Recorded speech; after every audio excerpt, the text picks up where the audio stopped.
Puji Tuhan. Selamat pagi Bapak Ibu Saudara yang diberkati oleh Tuhan. Kita bersyukur buat kebaikan Tuhan, anugerah Tuhan dalam hidup kita. Mari saudara, sebelum kita memulai hari ini, kita mau bersekutu dengan Tuhan. Mari kita berdoa. Bapa yang baik, kami mengucap syukur atas hari yang baru yang Tuhan berikan kepada kami. Tuhan, sebelum kami beraktivitas memulai hari ini, kami merenungkan firman Tuhan. Kami mau pimpinan-Mu menyertai hidup kami sepanjang hari ini, Tuhan. Berbicaralah buat kami pagi hari ini. Dalam nama Tuhan Yesus Kristus, kami mengucap syukur. Haleluya. Amin. Puji Tuhan, Bapak Ibu Saudara yang diberkati oleh Tuhan. Pagi hari ini, kita akan membaca firman Tuhan, belajar firman Tuhan dengan tema hidup dalam kasih. Puji Tuhan. Ayat pokok kita dalam Roma 12, ayat 17 dan 19 yang mengatakan, janganlah membalas kejahatan dengan kejahatan. Lakukanlah apa yang baik bagi semua orang.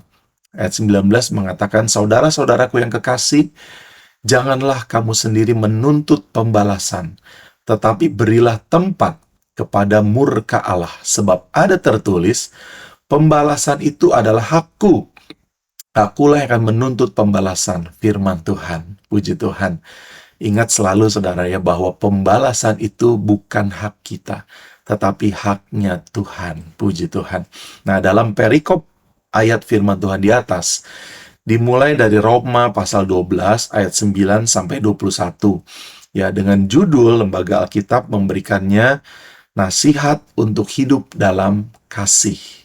Ya, kalimat yang sederhana namun syarat dengan makna yang dalam, di mana kata hidup sendiri artinya selama kita masih bernafas. Ya, dan dalam kasih artinya kita tidak pernah meninggalkan. Kasih itu selalu melekat dalam hidup kita. Dan hidup dalam kasih adalah ajaran Tuhan Yesus Kristus untuk semua umat manusia. Ya, bukan hanya orang Kristen yang percaya kepada Tuhan, tapi semua umat. Ya, sebagai murid-murid Tuhan, itu harus hidup dalam kasih. Nah, Matius 24 ayat 12 mengatakan, karena makin bertambahnya kedurhakaan, maka kasih kebanyakan orang akan menjadi dingin. Saudara, akhir-akhir ini mungkin kita melihat dalam media ya, begitu banyak orang tidak mengasihi, tidak saling mengasihi satu dengan yang lain. Tapi kita sebagai anak Tuhan, bila kita mau belajar terus mengasihi Tuhan, terlebih juga mengasihi sesama kita. Ada sebuah istilah, ya istilah lama mengatakan NATO atau no action talk only. Istilah yang dulu sering kita dengar dalam mungkin canda tawa gurau ya, sesama rekan kerja, sesama teman, komunitas, yang artinya banyak omong tapi tidak ada tindakan yang nyata. Namun yang kita perlukan hari-hari ini adalah action yang positif. Action seperti apa? Yaitu mengasihi semua orang. Terutama konteksnya pagi hari ini, kita akan belajar kasih tanpa syarat. Di mana salah satu syaratnya pagi ini adalah mengenai pembalasan, yang adalah haknya Tuhan. Kita berdoa sama-sama saudara, dan berusaha sungguh-sungguh, supaya sampai kasih kita kepada Tuhan itu sampai hari ini, sampai kapanpun, tidak menjadi dingin. Ya, tapi kita memancarkan kasih kita kepada orang lain. Nah, dan kita seringkali melihat, saudara ya, dalam layar kaca, layar lebar, film-film yang syarat atau sering dibumbui dengan tema mengenai balas dendam. Dan mengapa film-film tersebut banyak disukai banyak orang, menjadi tontonan yang favorit mungkin, bahkan sampai berseri-seri, sampai banyak sekali. Padahal firman Tuhan mengajarkan kepada kita tentang kasih, ya. Nah, balas dendam ini, saudara, ya seringkali mungkin tidak disadari, tapi ada juga yang disadari. Ya, kalau saya membaca, awal mulanya balas dendam itu biasanya karena hati kita, perasaan kita disakiti. Ya, ketika disakiti muncullah yang namanya luka. Ya, luka, apakah luka kecil, luka dalam, luka sederhana, luka batin mungkin, yang mengakibatkan juga marah, muncul amarah, muncul sakit hati, muncul kekecewaan. Ya, dan setelah dianalisa oleh pikiran kita, oleh kehidupan kita, oleh hati kita berwaktu-waktu, mungkin sehari, seminggu, sebulan, setahun, muncul keinginan untuk membalas, ya, membalas supaya apa? Biasanya supaya kita merasa lebih baik, perasaan kita merasa lebih enak, atau kita pun mau mungkin teman kita yang menyakiti atau siapapun menyakiti kita merasakan hal yang sama. Nah, setelah kita melakukan balas dendam tersebut, apakah muncul pertama mungkin kepuasan atau malah sebaliknya perasaan bersalah? Nah, ini yang dikatakan adalah sebuah siklus, saudara. Siklus balas dendam yang mungkin tidak akan pernah berakhir. Ya, dan ada sebuah artikel mengatakan jika dendam itu dipelihara, akan menjadi siklus yang tak berujung, bahkan menyebabkan stres yang berkepanjangan. Mental health kita akan terganggu.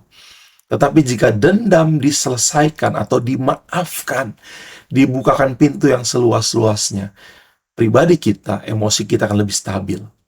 Hidup kita akan lebih indah, saudara. Perasaan kita lebih seringkali terjaga. Ya, bahkan dalam Roma 12 ayat 19 mengatakan, saudara-saudaraku yang kekasih, janganlah kamu sendiri menuntut pembalasan, tetapi berilah tempat kepada murka Allah. Sebab ada tertulis, pembalasan itu adalah hakku. Akulah yang akan menuntut pembalasan, firman Tuhan. Ya, dan sejak kecil kita seringkali mendengar sebuah peribahasa, air susu dibalas dengan air tuba. Kebaikan dibalas dengan kejahatan. Yang mungkin, ya berarti nggak tahu diri orang tersebut. Namun kita sebagai anak Tuhan, saudara, ya tidaklah demikian. Justru Tuhan mengajarkan kita dalam ayat selanjutnya.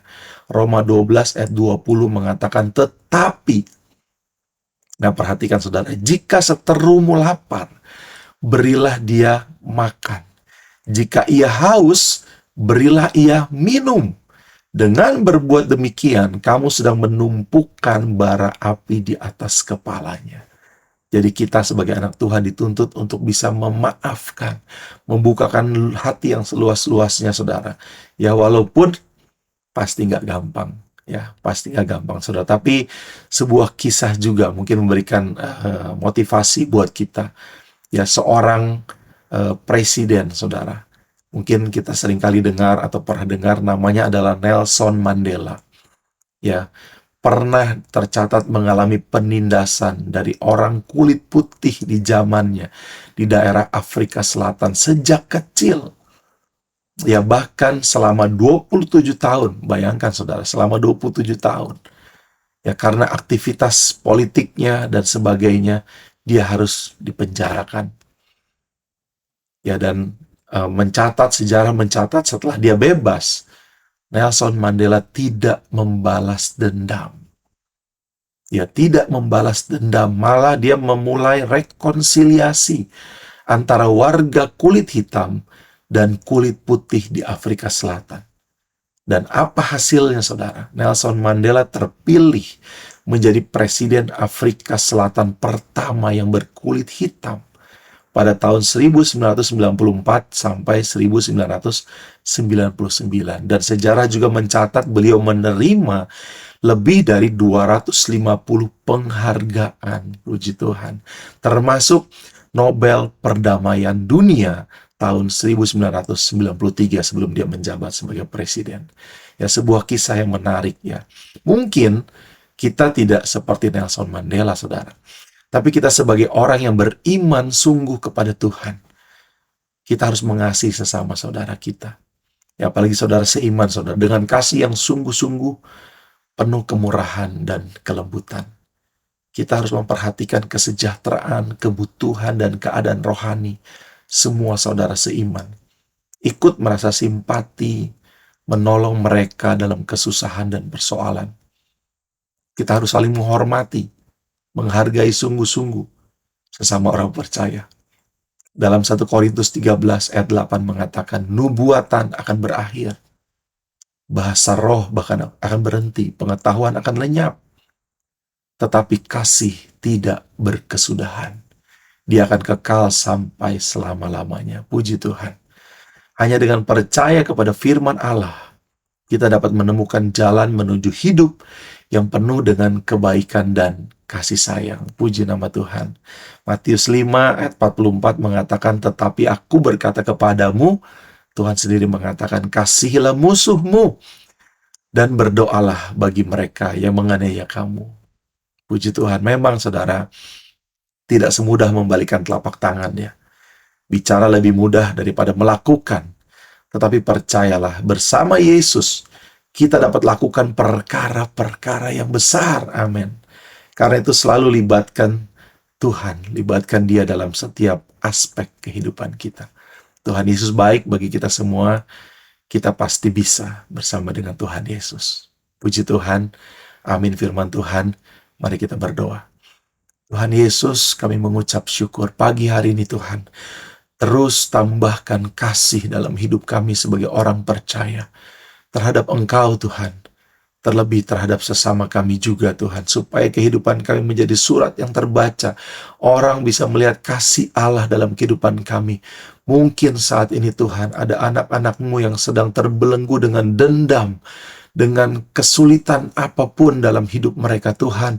Aku berdoa dalam nama Yesus, kiranya ada pemulihan Tuhan, ada berkat Tuhan, ada kelepasan dari Tuhan yang mereka rasakan, mereka nikmati hari ini. Dan kami boleh berjalan bersama dengan Engkau, menikmati hari ini bersuka cita di dalam Tuhan yang memberikan kekuatan kepada kami. Terima kasih Tuhan.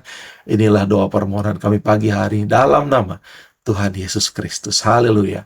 Amin. Puji Tuhan, kami mengasihi Engkau. Tuhan Yesus memberkati. Haleluya.